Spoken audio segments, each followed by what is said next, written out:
कहानी की शुरुआत रॉबर्ट नाम के एक आदमी से होती है जो अपनी दो बेटियों ईवा और नेल को लेकर जंगल में बने अपने घर जा रहा था। दरअसल रॉबर्ट को शहर की भीड़ भाड़ से दूर रहना पसंद था। इसी वजह से उसने शहर से बहुत दूर जंगल के बीच अपना एक घर बनाया था जहां वह हर हफ्ते अपने लिए खाने पीने का सामान लेकर जाता था। उसकी दोनों बेटियां शहर में ही रहती थीं। उसकी बड़ी बेटी ईवा डांसर बनना चाहती थी और छोटी बेटी नेल का सपना एक बुक राइटर बनने का था। आज भी वीकेंड पर रॉबर्ट अपनी दोनों बेटियों को फैमिली टाइम बिताने के लिए अपने साथ जंगल वाले घर लेकर आया था ताकि वे तीनों एक परिवार की तरह वीकेंड साथ में एंजॉय कर सकें। लेकिन उन्हें बिल्कुल अंदाजा नहीं था कि आगे उनके साथ कुछ बहुत बुरा होने वाला है। शाम को रॉबर्ट जब टीवी पर न्यूज़ देख रहा था तभी हर तरफ से अजीब अजीब खबरें आने लगीं। पूरी दुनिया में एक साथ बिजली बंद हो रही थी और हर जगह पर एक साथ पावर आउटेज शुरू हो चुका था। लेकिन अभी तक किसी को नहीं पता था कि आखिर यह सब हो क्या रहा था। शायद ये कोई डिजिटल अटैक हो सकता था। रॉबर्ट अभी यह सब सोच ही रहा था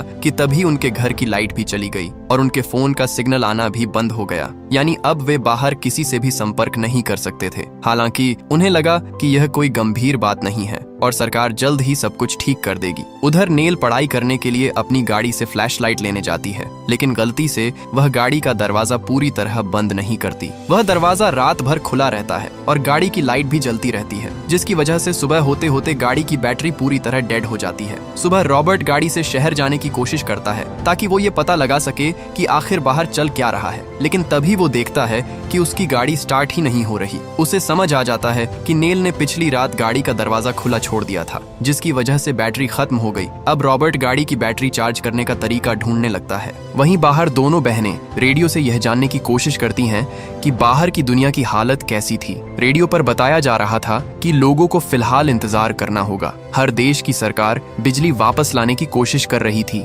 वही वैज्ञानिक भी यह समझने की कोशिश कर रहे थे कि आखिर यह सब हुआ कैसे। इसके बाद ये तीनों अलग अलग तरीकों से गाड़ी स्टार्ट करने की कोशिश करते हैं, लेकिन उनका कोई भी तरीका काम नहीं आता। दूसरी तरफ एशिया में ब्लैकआउट की वजह से दंगे तक शुरू हो चुके थे। इसीलिए अमेरिका में भी यह घोषणा की जाती है कि जब तक सरकार सब कुछ ठीक नहीं कर देती तब तक सभी लोग अपने घरों में ही रहें और खाने पीने का राशन पहले से ही जमा कर लें ताकि उन्हें घर से बाहर न जाना पड़े, क्योंकि ऐसी स्थिति में बहुत से खतरनाक लोग आम नागरिकों के साथ लूटपाट कर सकते थे। अब क्योंकि उनकी गाड़ी स्टार्ट नहीं हुई थी इसलिए वे शहर भी नहीं जा सकते थे, जिस वजह से वे घर पर ही रहकर रेडियो पर खबरें सुनते रहते हैं। लेकिन धीरे धीरे 14 दिन बीत जाते हैं और रेडियो का सिग्नल आना भी बंद हो जाता है। यानी बाहर जो कुछ भी शुरू हुआ था वह अब और भी बढ़ता जा रहा था। इधर इलेक्ट्रॉनिक सामान बंद होने के साथ साथ अब उनका रेडियो भी बंद हो चुका था और अब इन लोगों को इस जंगल वाले घर में रहते हुए 10 दिन और बीत जाते हैं। लेकिन इलेक्ट्रॉनिक पावर अब तक वापस नहीं आई थी और उनका खाना पानी भी कम होता जा रहा था। इसलिए रॉबर्ट अब अपनी गाड़ी स्टार्ट करने के लिए एक दूसरा तरीका अपनाता है। वह अपने चैनसो का इस्तेमाल करता है जो बिजली से नहीं चलता था। इसके जरिए वह गाड़ी की बैटरी चार्ज करके उसे स्टार्ट कर लेता है। यह देखकर दोनों बहनें भी बहुत खुश होती हैं और ठीक पूरे 10 दिनों बाद तीनों अपनी गाड़ी में बैठकर शहर की तरफ रवाना होते हैं। लेकिन उन्हें अब तक बाहर की दुनिया की कोई सही जानकारी नहीं थी। रास्ते में उन्हें दिखाई देता है कि शहर के पास बने घरों को चारों तरफ से लोहे की चादरों से सुरक्षित किया गया था। पूरा इलाका सुनसान पड़ा था और रास्ते में कई गैस स्टेशन भी बंद हो चुके थे। शहर पहुंचने के बाद तीनों सबसे पहले एक स्टोर पर खाने पीने का सामान लेने जाते हैं, लेकिन वहां पहुंचकर उन्हें पता चलता है कि स्टोर की ज्यादातर चीजें पहले ही खत्म हो चुकी थीं। तभी पीछे से स्टोर का मालिक स्टेन बंदूक लेकर अंदर आता है और उन्हें चेतावनी देता है कि वे उसके स्टोर से सामान लूटने की कोशिश न करें। वह बताता है कि उसने कल ही 2 चोरों को गोली मारी थी। रॉबर्ट उसे समझाता है कि वे लूटपाट करने नहीं आए हैं बल्कि सामान के पैसे देंगे। जिसके बाद स्टेन उन्हें बताता है कि बिजली जाने के बाद लोगों ने आसपास की दुकानों में लूटपाट शुरू कर दी थी, जिस वजह से दुकान मालिकों को अपनी सुरक्षा के लिए लोगों पर गोलियां तक चलानी पड़ रही थीं। स्टेन ये भी बताता है कि अब उसके स्टोर में बहुत कम सामान बचा था और हर चीज की कीमत 1000 गुना तक बढ़ चुकी थी। हालात देखकर रॉबर्ट वहां बचा हुआ सारा जरूरी सामान खरीद लेता है, क्योंकि उसे नहीं पता था कि आगे दुनिया में क्या होने वाला था और पैसों की तो इस दुनिया में कोई वैल्यू ही नहीं बची थी। इसके अलावा वे 5 गैलन तेल भी खरीद लेते हैं ताकि उन्हें कभी जंगल से शहर वापस आने में कोई दिक्कत ना हो। फिर सामान के पैसे देते समय स्टेन रॉबर्ट से उसके घर का पता पूछता है। रॉबर्ट अपनी परिवार की सुरक्षा के लिए उससे झूठ बोल देता है कि वे इसी शहर में रहते हैं, लेकिन रॉबर्ट की आईडी देखकर स्टेन को पता चल जाता है कि उसका घर शहर से बहुत दूर जंगल में है। दूसरी तरफ रॉबर्ट फैसला करता है जब तक सब कुछ ठीक नहीं हो जाता वे लोग जंगल में ही छिप कर रहेंगे। फिर जाने से पहले रॉबर्ट कुछ और जरूरी चीजें खरीदने लगता है जो उनके जंगल में जिंदा रहने के लिए काम आ सके। उतनी देर में दोनों बहनें अपने दोस्तों से मिलने निकल जाती हैं। ईवा जाने से पहले अपने टीचर के साथ डांस की प्रैक्टिस करती है और वहीं नेल अपने बॉयफ्रेंड इलिया से मिलने जाती है। यहाँ इलिया और उसके सारे दोस्त पुराने दिनों की तरह आग जलाकर पार्टी कर रहे थे, क्योंकि उन्हें अभी भी यकीन था कि यह सब सिर्फ कुछ दिनों की बात है और हमारी सरकार सब कुछ ठीक कर देगी। और क्योंकि सब कुछ ठीक हो ही जाएगा तो क्यों ना तब तक थोड़ा एंजॉय ही कर लिया जाए। रात होने पर रॉबर्ट अपनी दोनों बेटियों को लेने पहुंचता है, जिसके बाद तीनों फिर से अपने जंगल वाले घर की तरफ निकल जाते हैं, क्योंकि अब सब कुछ ठीक होने तक वो वहीं रहने वाले थे। लेकिन रास्ते में उन्हें एक ऐसी घटना दिखाई देती है जिसे देखकर उनके होश उड़ जाते हैं। सड़क पर एक गाड़ी रुकी हुई थी और उसमें कुछ लोग एक पैसेंजर के साथ गलत काम कर रहे थे। रॉबर्ट उसे बचाने के लिए गाड़ी से नीचे उतरता है, लेकिन तभी वह देखता है कि वहां दो लोग हथियारों के साथ मौजूद थे। ऊपर से उसकी अपनी दोनों बेटियां भी गाड़ी में बैठी थीं। इसीलिए अपनी फैमिली की सुरक्षा को देखते हुए रॉबर्ट पीछे हट जाता है और उन लोगों को वहीं छोड़कर अपनी गाड़ी वापस जंगल की तरफ मोड़ लेता है। वहीं यह घटना देखकर तीनों समझ जाते हैं कि दुनिया अब पहले जैसी नहीं रही। यहाँ कोई भी नियम कानून नहीं बचा और इंसान हथियारों के दम पर जो चाहे वह कर सकता था। इसीलिए रॉबर्ट फैसला कर लेता है कि अब वो दोबारा बाहर नहीं जाएंगे। अब अगले कुछ हफ्ते बीत जाते हैं और ये तीनों अपने इस घर में सुरक्षित थे, लेकिन बिजली अब तक वापस नहीं आई थी, जिसके चलते उन्हें रेडियो पर कोई खबर भी नहीं मिलती थी कि बाहर की दुनिया में क्या चल रहा है। इसलिए रॉबर्ट अपनी बेटियों से कहता है कि हो सकता है इतने लंबे समय तक पावर कट रहने की वजह से बाहर हर तरफ अफरा तफरी फैल चुकी हो, लेकिन जंगल के बीच उनका घर होने की वजह से वे अब तक सुरक्षित थे। इसीलिए रॉबर्ट चाहता था कि उसकी बेटियां भी इस जंगल में खुद को जिंदा रखना सीखें, क्योंकि पिछले कुछ हफ्तों से घर का सारा काम वही अकेला कर रहा था और अगर कल को उसे कुछ हो गया तो ये दोनों बहनें क्या करेगी। जिसके बाद रॉबर्ट अब उन्हें जंगल की हर चीज के बारे में बताना शुरू करता है। वह बताता है कि पास में ही पानी का एक प्राकृतिक स्रोत है और उसने कुछ मुर्गियां भी पाल रखी थीं जिनसे उन्हें हर दिन अंडे मिल सकते थे। इसके अलावा वो खेती भी शुरू करने वाला था और कभी कभी वे जंगल में जाकर शिकार भी कर सकते थे, यानी अब उनके पास खाने पीने की कोई कमी नहीं होने वाली थी। पर तभी यह सुनकर नेल को गुस्सा आ जाता है, क्योंकि वह ऐसी जिंदगी नहीं जी सकती थी। उसने अपनी पूरी जिंदगी ऐशो आराम से बिताई थी, इसलिए वह अचानक इस जंगल में रहकर शिकार नहीं कर सकती थी। इसके बाद रोज की तरह रॉबर्ट लकड़ियां काटने चला जाता है, लेकिन उसका ध्यान अपनी चैन सॉ पर नहीं जाता जिसका एक स्क्रू ढीला हो गया था और तभी अचानक वो चैन सॉ उसके पैर में जा लगती है। रॉबर्ट दर्द से चीखने लगता है और उसकी आवाज सुनकर दोनों बहनें दौड़कर उसके पास आती हैं। वह देखती हैं कि उनके पिता के पैर का बहुत बड़ा हिस्सा कट गया था और बहुत ज्यादा खून बह रहा था। ऊपर से दोनों बहनों में से किसी को फर्स्ट एड तक करना नहीं आता था और खून देखकर वह दोनों डर जाती है। रॉबर्ट ने उनसे पहले ही कहा था कि उन्हें ऐसी स्थिति के लिए तैयार रहना सीखना होगा, लेकिन तब किसी ने उनकी बात नहीं सुनी थी। रॉबर्ट कहता है कि शायद वह अब ज्यादा देर तक जिंदा नहीं रह पाएगा और मरने से पहले वह दोनों बहनों से एक वादा लेता है। वह उनसे कहता है कि अब से उन्हें खुद को बदलना होगा, उन्हें इस माहौल के हिसाब से ढलना और हर काम खुद करना सीखना होगा। उन्हें हमेशा एक साथ रहना होगा ताकि वे एक दूसरे की सुरक्षा कर सकें, क्योंकि अब दुनिया में कोई कानून नहीं था, इसलिए कोई भी उन्हें नुकसान पहुंचा सकता था। यह कहने के बाद रॉबर्ट आखिरकार दम तोड़ देता है। अगर दोनों बहनों ने पहले ही उसकी बात मानी होती तो शायद आज वह जिंदा होता, लेकिन अब बहुत देर हो चुकी थी। फिर सुबह होते ही वे अपने पिता को वहीं दफना देती हैं और घर लौटकर बहुत रोती हैं। उनकी माँ की तो बचपन में ही एक बीमारी से मौत हो गई थी और तब से उनके पिता ने ही दोनों को पाल पोस कर बड़ा किया। यहाँ तक कि घर का सारा काम भी हमेशा उनके पिता ही करते थे, इसलिए उन्हें खुद कभी कुछ नहीं करना पड़ा। अब अगले कुछ दिनों तक तो ये दोनों दुखी रहती हैं, लेकिन धीरे धीरे उन्हें समझ आने लगता है कि अब उन्हें खुद से सब कुछ करना सीखना होगा। अब ग्लोबल ब्लैकआउट हुए 2 महीने बीत चुके थे और ये दोनों बहनें भी अब थोड़ा बहुत घर का काम करने लगी थीं। वे सुबह उठकर सबसे पहले अपनी मुर्गियों के अंडे खाती थीं और फिर थोड़ी बहुत खेती कर लेती थीं। फिर एक दिन ईवा कहती है कि उन्हें अपने पास रखे तेल में से थोड़ा इस्तेमाल करके जनरेटर चालू करना चाहिए। इससे वे बहुत दिनों बाद बिजली देख पाएंगी और साथ ही अपने पिता और माँ के पुराने वीडियो भी देख सकेंगी, क्योंकि बिजली न होने की वजह से पिता की मौत के बाद वे उनकी तस्वीरें और वीडियो तक देख नहीं पाई थी। लेकिन नेल इसके लिए मना कर देती है, क्योंकि उनके पास सिर्फ 5 गैलन ही तेल बचा था। अगर उन्हें भविष्य में कभी दोबारा शहर जाना पड़ा तो उनके पास वापस आने के लिए तेल नहीं बचेगा। इसलिए नेल कहती है कि उन्हें यह बचा हुआ तेल किसी इमरजेंसी के लिए संभाल कर रखना चाहिए, लेकिन ईवा उसकी बात से सहमत नहीं थी, जिसके बाद दोनों बहनों के बीच बहस शुरू हो जाती है और अगले कुछ दिनों तक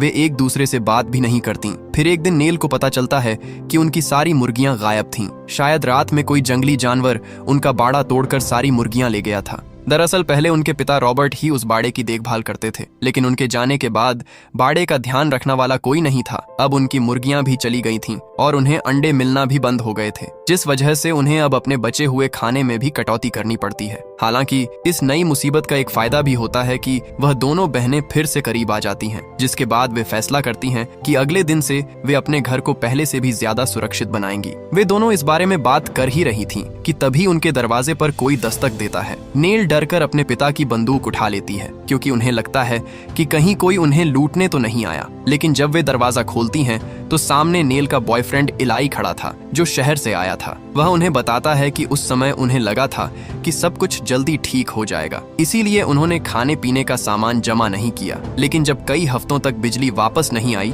तो शहर की हालत और भी खराब होने लगी। लोग सिर्फ खाने के लिए एक दूसरे की जान के प्यासे बन गए, लेकिन इलाई किसी तरह अपनी जान बचाकर भाग निकला। वह बताता है कि वह पिछले 1 महीने से इधर उधर भटक रहा था, लेकिन फिर उसे इस जगह की याद आई जिसका पता नेल ने उसे उनकी आखिरी मुलाकात में बताया था। जिसके बाद इलाई बहुत दिनों बाद पेट भर खाना खाकर बहुत खुश होता है। फिर सुबह होने पर नेल इलाई को अपना पूरा घर दिखाती है। वह उसे पास में बना एक ट्री हाउस भी दिखाती है जिसे नेल ने बनाया था, और यहीं पर दोनों पहली बार इंटीमेट होते हैं। वहीं दूसरी तरफ ईवा काफी चिंतित थी, क्योंकि अब इलाई के आने की वजह से उनका खाना पानी और भी तेजी से खत्म हो रहा था। अगर ऐसा ही चलता रहा तो वे जल्दी ही भूखे मर जाएंगे। इसलिए ईवा नेल से कहती है कि तुम इलाई को बोल दो कि उसे यहाँ से जाना होगा। फिर नेल इलाई से मिलकर उसे सारी बात बताती है। इलाई बताता है कि यहाँ आने से कुछ समय पहले उसे पता चला था कि बोस्टन शहर के हालात अभी ठीक हैं। वह नेल को अपने साथ चलने का ऑफर देता है और कहता है कि वे दोनों साथ मिलकर पूरी दुनिया घूमेंगे। नेल भी उसके साथ जाने के लिए राजी हो जाती है, जिसके बाद इलाई और नेल जाकर यह बात ईवा को बता देते हैं। ईवा पहले तो बहुत गुस्सा होती है, क्योंकि उसकी बहन इतनी सुरक्षित जगह को छोड़कर अपने बॉयफ्रेंड के साथ बाहर की खतरनाक दुनिया में जा रही थी। लेकिन वही नेल अपना फैसला नहीं बदलती। फिर अगले दिन जब दोनों जाने लगते हैं तो नेल रोते हुए ईवा से माफी मांगती है कि उसे अपनी बहन को अकेला छोड़कर जाना पड़ रहा है। ईवा उनसे कहती है कि वह अपना ख्याल रखे, और साथ ही वह उन्हें सिर्फ जंगल के रास्तों से जाने के लिए कहती है, क्योंकि शहर के बीच जाने से उन्हें खतरा हो सकता था। फिर उन दोनों के वहां से जाने के बाद ईवा कई महीनों बाद डांस करती है और अपना मन बहलाने की कोशिश करती है, क्योंकि अब वह अकेली हो गई थी। वह अपनी बहन को रोकना चाहती थी, लेकिन नहीं रोक पाई। दूसरी तरफ नेल और इलाई दिन भर जंगल में पैदल चलने के बाद रात में एक जगह रुककर सोने का फैसला करते हैं। लेकिन तभी नेल को अपने पिता के आखिरी वादे की याद आती है। उन्होंने कहा था कि चाहे कुछ भी हो जाए, दोनों बहनों को हमेशा साथ में रहना है। यह सोचकर नेल को बहुत बुरा लगता है। फिर सुबह होते ही वह इलाई से कहती है कि वह उसके साथ आगे नहीं जा सकती। इलाई भी जानता था कि वह नेल के साथ वापस नहीं जा सकता, क्योंकि वहां पहले से ही बहुत कम खाना बचा था। इसलिए वह अपना सफर अकेले जारी रखने का फैसला करता है, और नेल वहां से लौटकर वापस अपनी बहन के पास आ जाती है। वही ईवा भी उसे दूर से आते देख बहुत खुश होती है, और दोनों बहनें एक दूसरे को गले लगा लेती हैं। इसके बाद हम देखते हैं कि पावर आउटेज को 6 महीने बीत चुके थे, और इन दोनों बहनों को अब नई दुनिया की आदत हो गई थी। वे खाने के लिए जंगल से अलग अलग तरह की बेरीज इकट्ठा करती थीं और उन्हें स्टोर करके रखती थीं, ताकि बारिश के समय उन्हें बाहर न जाना पड़े। इसके अलावा उन्होंने सब्जियां और फल भी अपने बगीचे में ही उगा लिए थे, जिसका मतलब यह नई दुनिया अब उनके लिए सामान्य होने लगी थी, और वे मान चुकी थीं कि शायद वे कभी शहर नहीं जाएंगी। वैसे भी उन्हें पावर वापस आने की कोई उम्मीद नहीं थी, क्योंकि दुनिया अब इसी तरह चलने वाली थी। इसलिए एक रात वे दोनों ड्रिंक करने का प्लान बनाती हैं। वे अपने पास बचा थोड़ा सा तेल इस्तेमाल करके कुछ देर के लिए जनरेटर चालू करती हैं, और पूरे 6 महीने बाद पहली बार दोबारा अपने घर में रोशनी देखती हैं। वे जल्दी वे अपने फोन और लैपटॉप चार्ज करती हैं, और फिर दोनों साथ बैठकर अपनी फैमिली के पुराने वीडियो देखने लगती हैं। दोनों बहुत भावुक हो जाती हैं, क्योंकि पहले उन्हें किसी बात की चिंता नहीं थी और सब कुछ उनके पिता संभाल लेते थे। लेकिन अब कुछ भी पहले जैसा नहीं था। उनके सपने जो कभी उनके लिए बहुत बड़े हुआ करते थे, अब पुरानी दुनिया के साथ कहीं पीछे छूट चुके थे। कुछ देर बाद तेल भी खत्म हो जाता है और घर की सारी लाइटें फिर से बंद हो जाती हैं। फिर अगले दिन हमेशा की तरह ईवा घर के पास लकड़ियां काटने चली जाती है, और नेल जंगल से बेरीज और फल इकट्ठा करने निकलती है। लेकिन वह इस बारे घर से कुछ ज्यादा ही दूर चली जाती है। वही ईवा जब घर पर अकेली थी, तभी पीछे से एक आदमी वहां आ जाता है, और यह कोई और नहीं बल्कि स्टेन था, वही आदमी जिसके स्टोर से रॉबर्ट ने सामान खरीदा था। दरअसल स्टेन ने छिपकर उनके घर का पता जान लिया था। फिर वह ईवा के पास आकर बताता है कि शहर के हालात ऐसे हो चुके हैं कि लोगों को एक दूसरे को मारकर खाना पड़ रहा है, जबकि तुम यहाँ अपने परिवार के साथ आराम से रह रही हो। तभी ईवा घबराकर झूठ बोल देती है कि उसके पिता पास में ही पानी लेने गए हैं, इसलिए आप उनके वापस आने के बाद ही बात करना। लेकिन स्टेन गुस्से में ईवा पर हमला कर देता है। वो उसके साथ जबरदस्ती करने लगता है। ईवा मदद के लिए चिल्लाती है, लेकिन उस समय नेल जंगल में काफी दूर चली गई थी, इसलिए उसे ईवा की आवाज नहीं आती। सब कुछ करने के बाद स्टेन उनके घर से तेल और गाड़ी चुरा लेता है और जल्दी में वहां से निकल जाता है, क्योंकि उसे डर था कि रॉबर्ट किसी भी वक्त वापस आ सकता है। फिर जब नेल वापस आती है तब तक बहुत देर हो चुकी थी। वह देखती है कि ईवा की हालत बहुत खराब थी। नेल उसे संभालती है, लेकिन ईवा पूरी तरह सदमे में जा चुकी थी। अब नेल पूरे घर को चारों तरफ से सुरक्षित कर देती है ताकि स्टेन जैसा कोई और अंदर न आ सके। धीरे धीरे दिन बीतते हैं, लेकिन ईवा उस हादसे से बाहर नहीं निकल पाती। नेल उसका ध्यान हटाने के लिए सब कुछ सामान्य होने का नाटक करती है, लेकिन इसका कोई फायदा नहीं होता। अब 2 महीने और बीत जाते हैं। स्टेन वाली घटना के बाद से ईवा अब तक घर से बाहर नहीं निकली थी। वहीं नेल भी अब घर के पास में रहकर ही सारे काम करती थी, लेकिन इस तरह घर के अंदर ही कैद रहने की वजह से उनका सारा खाना लगभग खत्म होने वाला था। फिर ऐसे ही एक दिन नेल की नजर खाली बर्तनों के पास रखे एक लिफाफे पर पड़ती है। वह लिफाफा उनके पिता रॉबर्ट का था। उसमें रॉबर्ट ने कुछ बीज रखे थे जिनसे वे दोनों कद्दू उगा सकती थीं। ईवा तो बाहर निकलती नहीं थी, इसलिए नेल खुद ही उन बीजों को बोने का फैसला करती है। इसी बीच जब वह एक भारी पत्थर हटाने की कोशिश करती है तो उसकी कमर में तेज दर्द होता है और वह वहीं गिर जाती है। अपनी बहन को इस तरह दर्द में देखकर ईवा आखिरकार 2 महीने बाद घर से बाहर निकलती है। वह नेल को संभालती है और उसे वापस अंदर ले जाती है। नेल अब ठीक थी, पर तभी ईवा बताती है कि बाहर का बगीचा उसे स्टेन वाली घटना की याद दिलाता था, जिस वजह से वह बाहर नहीं जा पाएगी। लेकिन नेल उससे कहती है कि उसे अपने अतीत को पीछे छोड़कर अपने भविष्य के बारे में सोचना चाहिए। अगले कुछ दिनों में ईवा की तबीयत बिगड़ने लगती है और उसे बार बार उल्टियां होने लगती हैं। नेल समझ गई थी कि ईवा प्रेग्नेंट है। स्टेन ने उसके साथ जो कुछ किया था ये सब उसी का नतीजा था। अब उनके सामने एक और मुसीबत आ गई थी कि वे इस बच्चे का अबॉर्शन कैसे करेगी, क्योंकि अब कोई भी दवा या मेडिकल सुविधा उनके पास नहीं थी। ईवा कहती है कि अब उन्हें इसी बच्चे के साथ जीना होगा, और ऐसे करते करते 7 महीने और बीत जाते हैं। ब्लैकआउट को अब 1.5 साल हो चुका था और ईवा अब किसी भी वक्त बच्चे को जन्म दे सकती थी। इसी वजह से नेल पिछले कुछ दिनों से एक किताब की मदद से डिलीवरी कराने की तकनीकें सीख रही थीं। इसके अलावा नेल घर के ज्यादातर काम खुद ही करती थी ताकि ईवा आराम कर सके और उसके शरीर में ताकत की कमी न हो, जिसके लिए नेल जंगल में जाकर एक सूअर का शिकार भी करती है। फिर रात होने पर वह घर को हर तरफ से सुरक्षित कर देती है ताकि कोई अंदर न आ सके। लेकिन इसी दौरान बारिश और तूफान बहुत ज्यादा तेज होने लगते हैं, और क्योंकि नेल घर के सारे काम अकेले कर रही थी, इसलिए उसे छत की मरम्मत करने का समय नहीं मिल पाया। फिर एक सुबह जब नेल की नींद खुलती है तो उसे एक जोरदार आवाज सुनाई देती है। उसको लगता है कि कोई घर के अंदर घुसने की कोशिश कर रहा है, लेकिन असल में ये उनकी छत की आवाज थी जो बारिश और तूफान की वजह से टूटनी शुरू हो गई थी। उधर ईवा को भी महसूस होने लगता है कि शायद उसका बच्चा बाहर आने वाला है। इधर नेल देखती है कि घर की छत गिर रही थी और बच्चे के बाहर आने में अभी काफी समय बाकी था, इसलिए अब इस घर में रुकना सुरक्षित नहीं था। जिसके बाद नेल ईवा की सुरक्षा के लिए उसे अपने साथ उस ट्री हाउस में ले जाती है जिसे उसने पिछले कुछ महीने पहले तैयार किया था। फिर उस रात जब दोबारा तूफान आता है तब नेल किसी तरह ईवा की सुरक्षित डिलीवरी करवा देती है। ईवा एक बेटे को जन्म देती है जो बिल्कुल स्वस्थ था। फिर अगले दिन जब वे दोनों वापस घर लौटती हैं तो देखती हैं कि छत